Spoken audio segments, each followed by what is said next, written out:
Hello everyone, in this video I will show you how to fix camera crashing on Edge 90 Fusion. Let's start the video. First of all, go to app library, scroll down and click on camera settings app. Now in setting, scroll down and scroll down and click on system. After click on system, click on reset phone and click on reset all settings. After click on reset all settings, go back to home screen.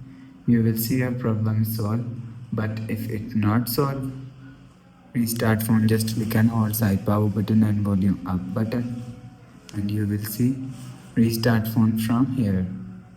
After restart phone, enter your phone pin and you will see a problem is solved. But if it's still not solved, go to app library and click on settings app.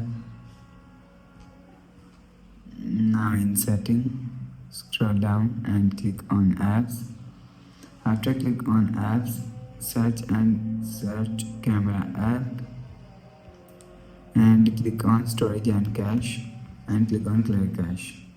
After click on clear cache, go back to home screen. You will see your problem is solved. So that's how you can fix camera crashing in Edge 90 Fusion. If you like the video, please subscribe. Thanks for watching.